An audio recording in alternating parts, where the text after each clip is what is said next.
If you're looking for a pair of budget wireless headphones with a long battery life, then these may be exactly what you're looking for. They advertise noise canceling, transparency, and a whopping 123 hours of battery life. The SoundPEATS Space retail for about $80, but as of this recording, you can find them for about $60 using the links below. SoundPEATS did send me these for my review, but all thoughts are my own. Links to everything I mentioned are in the description, and if there are any discount codes, you will find them there as well. Finally, if this is your first time here, I grade things on a scale of 1 to 5, where 1 means I hate it and 5 means I love it. With that, let's get started. Alright, so I'm going to start with battery life because that's the biggest selling point with these, and in short, it's ridiculous, 123 hours. If you don't use the noise canceling or transparency mode, then it drops to 61 hours, which is still fantastic. I can't think of anything at this price that gets anywhere near this. For context, I've been using these pretty much exclusively over the past 2 weeks for pretty much everything outside of my job. Working out, going on hikes, listening to audiobooks and podcasts around the house, you name it. Right now, battery life is still sitting at around 70%. What that means for me is that I can probably use these for a good month or more before I need to recharge them. These have a quick charge of 12 hours and 10 minutes, which is hands down the best I've heard of. So for battery, the score is simple, 5 out of 5. Now, battery life doesn't matter if they're not comfortable. Luckily, I did find this to be very comfortable for long-term use, even when wearing my glasses. They're light, coming in at 262 grams or 9.2 ounces. The clamping force is low enough to be comfortable for hours, but high enough that you can wear them at the gym and they'll stay on through anything short of extremely vigorous exercise. The ear pads are thick enough that my ears get all over them when I put them on.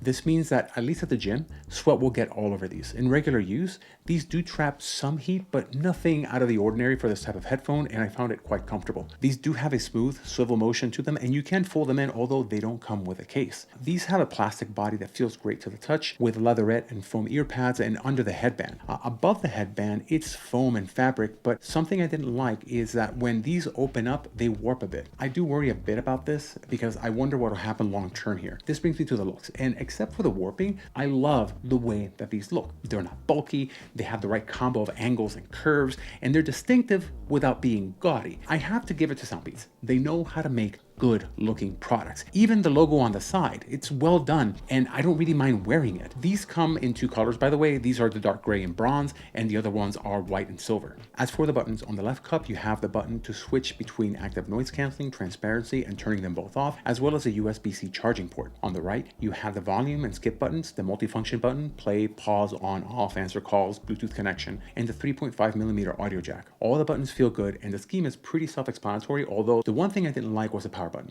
To turn them on, you press the multifunction button for 3 seconds, and then to turn them off, you press it for 5 seconds. 5 seemingly eternal seconds to turn these off always makes me worried the power button just doesn't work anymore. But for scores, looks 4 out of 5. Distinctive without being gaudy, but I don't like how the headband warps. Build, 2 out of 5. It's solid and light, and I like it, but I'm very concerned about the foam on the top of the headband long term. User design, 3 out of 5. It's basic and makes sense. I just wish the power button was more responsive. The SoundPEATS Space feature both active noise canceling and transparency modes, which are amazing to have at this price. Starting with the noise canceling, SoundPEATS advertises up to a 35 decibel reduction. I found this to be very effective for low, steady noises. Getting up to around where human voices hang out, it still did an okay job of muting things, but it's more like a slight muting than noise canceling. In fact, at this point and beyond, the padding from the isolation did most of the muting. If you're on a plane, for example, you definitely get a decent level of noise reduction. On something, however, with a wider mix of noises like a train or a bus, you'll still get some reduction, but more stuff will come through, especially if there are people talking. All in all, still very decent for the price. One big positive is that I never found the cabin pressure effect to be bothersome, which is really nice. The transparency is very good for the price. Noises coming in will still sound somewhat artificial, but the sound is about as good as some premium headphones from just a few years ago. For noise canceling and transparency, the score is 4 out of 5. For the price, this is excellent. One thing I really appreciate is that you can turn both noise canceling and transparency mode off. This is good for 2 reasons. First, because it doubles the battery life. Second, because without either of those on, the bass will sound way better. Which brings me to my next category.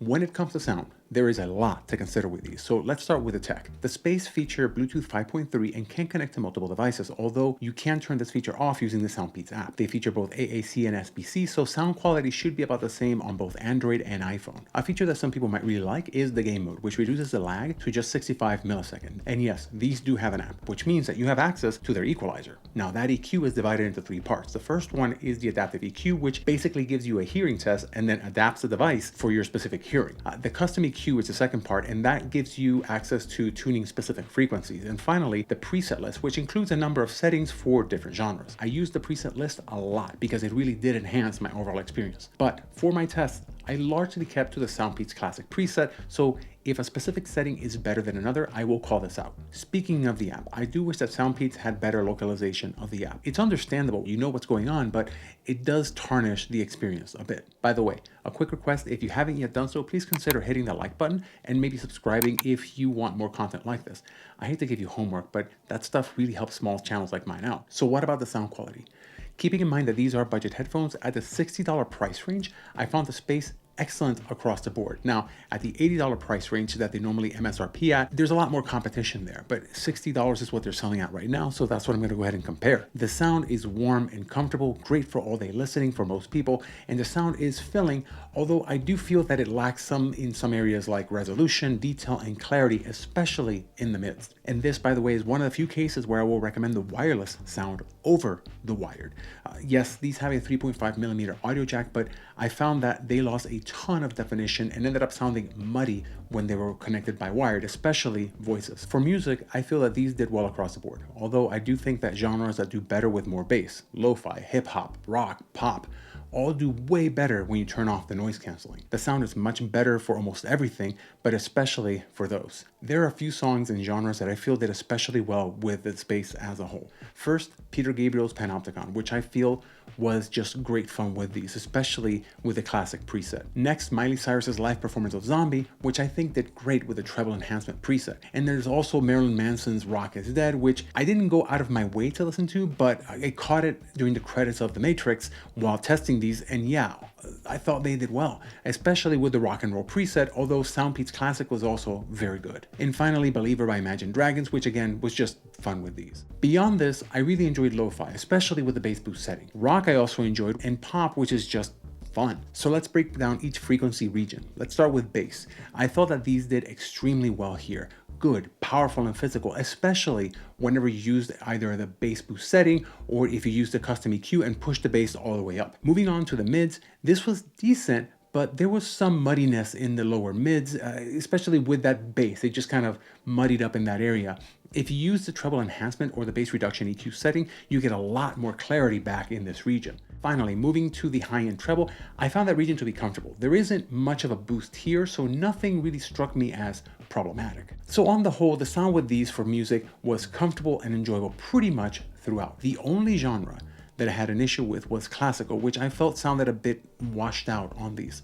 A lot of that had to do with the lack of detail and resolution inherent at this price point. In fact, unless you're used to listening to classical music on high-end headphones, you probably won't notice this. And to get around this, I ended up using the customized EQ to boost higher frequencies. I also gave a little boost to the bass. As far as movies and games are concerned, both sounded good, especially using the low latency mode, although I never really felt that was necessary. Then again, I don't play a ton of games on my phone that require split-second sound response, but I am an avid movie watcher, and I can definitely say I enjoyed listening to movies with these, especially the SoundPEATS Classic EQ preset. Along with movies and games though, I want to touch on podcasts and audiobooks, which is what I spent a good half of my time listening to. I definitely recommend keeping noise canceling on for this and using the treble enhancement setting. Still, these are the kind of headphones that I would 100% recommend and buy if this is your primary use. They're inexpensive and clear enough for that. Plus, they would last for about 3 or 4 solid audiobooks before you had to recharge them. To this end, I wish SoundPEATS would consider adding a spoken EQ preset and a movies EQ preset. The last area I want to touch on is volume.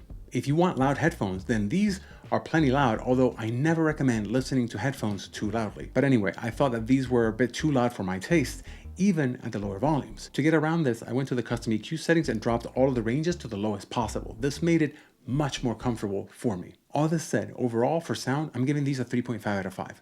These are excellent for the price, and with the EQ, they can be tuned pretty well to your liking. Finally, for calls, I wouldn't recommend these. While the microphone for calls is serviceable, it's definitely not optimal.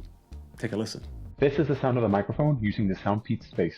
Testing, testing, 1, 2, 3. This is the sound of the standard microphone on an iPhone. Testing, testing, 1, 2, 3.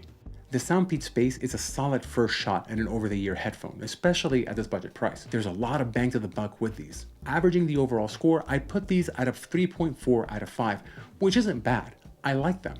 They're not without their flaws, and addressing those would easily push these to a 4 because of the fundamentals all being there, and I really like the direction that SoundPEATS is going. Now, I recommend these for you if you're looking for great adjustable sound at a budget price that's good for general purpose use, or if you want something where you can contour the sound with EQ, but that has a warm overall sound.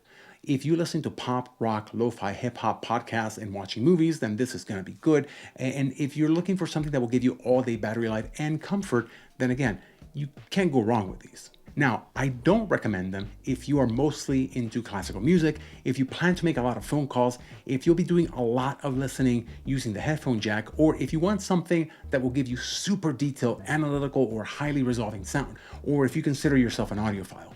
Still, to be transparent, I am always hesitant of headphones that lead with the battery life as their main selling point. I get it. It's a differentiator, especially when you can offer 123 hours. I mean, that's like a day short of a full week. But whenever I see that, I'm always left wondering, what did they sacrifice to get to that number?